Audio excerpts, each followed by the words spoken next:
মরুভূমিতে আমার কফিলের যে 400 বিঘা মাজরা আছে ওইটা আজকে দীর্ঘ 1 মাস পানি চালানোর পর আজকে আবার কাটিং হইতেছে। অনাকাঙ্ক্ষিত একটি দুর্ঘটনা হলো, হারভেস্টরের নিচে পড়ে দুটি চড়ুই পাখি পা নাড়ায়। সম্ভবত পাখিগুলো ঘাসের ভিতরে ছিল। পাখিগুলো এভাবে মারা যাওয়াতে আমার মনটা অনেক খারাপ। হয়তো আমার সামনেই দুটি পাখি পড়ছে, আরো কত যে পাখি মারা যায় আল্লাহ জানে। এই বছরের এটা হচ্ছে গিয়ে যে 3 নাম্বার কাটিং। আরো 2 মাস আগে দুইটা কাটিং আমরা দিছি, আর এটা 3 নাম্বার কাটিং। গত কাটিংটা হচ্ছে গিয়ে যে কফিলে পুরো মাজরাটা ঠিয়া বিক্রি করে দিছে, কিন্তু এই কাটে মাজরাটা হচ্ছে গিয়ে যে বিক্রি করে না, আমার কফিলে কাটতেছে।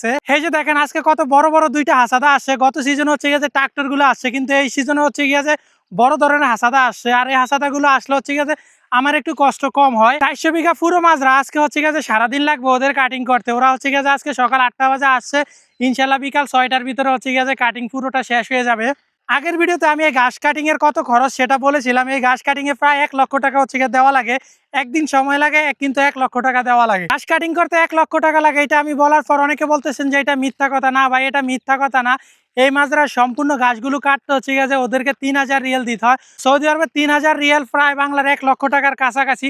অনেক সময় 3200 রিয়েলও দেওয়া লাগে, আর এমনও সময় আছে 2800 টাকা দেওয়া হচ্ছে গিয়ে যে ওদেরকে কাটিং করা যায়। রেটটা আসলে একটু উঠানামা করে, অল্প 200 রিয়েল এদিক এদিক হয় যখন হচ্ছে গিয়ে যে ওদের কাজ একটু বেশি থাকে।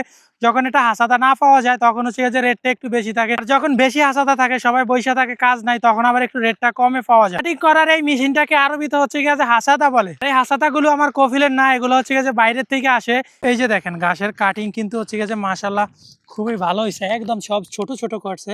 আর আমার কষ্টটা হয় কম কি জন্য জানেন? এই বড় হাসাদা দিয়ে কাটলে হচ্ছে গিয়ে যে এরকম সিরিয়াল কম হয়, ঠিক আছে? তখন এরকম সিরিয়াল, এই যে রাজশ্বাস, এটাকে আরবিতে রাজশ্বাস বলে, ইরিগেশন সিস্টেম, এটার ওই কাফারের থেকে এই কাফার হচ্ছে গিয়ে যে একটা বুরুজ বলে। তো এই এক বুরুজে হচ্ছে গিয়ে যে এরকম সিরিয়াল হয় হচ্ছে গিয়ে যে 14টা। বড় হাসাদা দিয়ে কাটলে হয় 14টা, আর ছোট হাসাদা দিয়ে কাটলে হয় হচ্ছে গিয়ে যে 26টা 24টা এরকম, ঠিক আছে? 24টাই হয় বেশিরভাগ সময়। আর তো কষ্টটা কম হয় কোন জায়গাতে?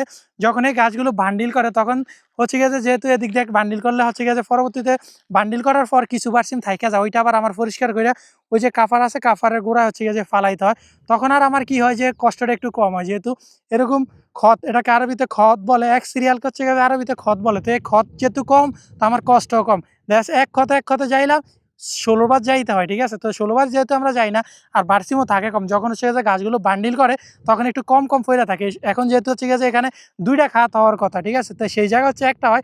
সেদিক দিয়ে যখন গাছগুলো বান্ডিল করে তখন ওই লাভবানাটা, যেটা বান্ডিল করে এটাকে আরবিতে লাভবানা করে, ওই লাভবানাটা একটু আসতে চলে, যার জন্য হচ্ছে গিয়ে যে সবগুলো ঘাস ভালো মতো পরিষ্কার করে হচ্ছে গিয়ে যে নিয়ে দেয়। লাভবানা ভালো হয়, মাটিতে হচ্ছে গিয়ে যে ঘাস কম থাকে, আমার পরিষ্কার করতে হচ্ছে গিয়ে যে কষ্ট কম হয়। এই যে দেখেন এখানে হচ্ছে গিয়ে যে লাস্ট কাটিং, ঠিক আছে? কাটিং হওয়া হয়ে গেছে গা পুরোটাই। যে এখন দেখেন বিকাল কয়টা বাজে, প্রায় 6টা বাজে গেছে গা। তো এই যে লাস্ট কাটিং শেষ হইতেছে। এখন বিকাল টাইম হচ্ছে গিয়ে যে সন্ধ্যা, সৌদি আরবের টাইম সন্ধ্যা 6টা বাজে, বাংলাদেশের টাইম রাত 9টা বাজে। এখনই হচ্ছে গিয়ে যে মাত্র গাছগুলো কাটিং করা হয়েছে।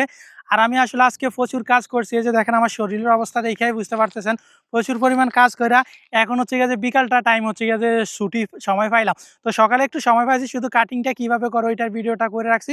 আর এখন হচ্ছে গিয়ে যে আইসা ভয়েস দিতেছি। আর মেন কথা হচ্ছে গিয়ে যে তখন আর ভিডিও বানানো যাইতো না। আজকে এত পরিমাণ গরম হয়েছে, মোবাইল পুরো আগুনের মতো হয়ে গেছে গা, এই জন্য এখন ভিডিও বানাইছি। আশা করি আপনাদের কাছে ভিডিওটা কেমন লাগছে অবশ্যই কমেন্ট করে জানাবেন।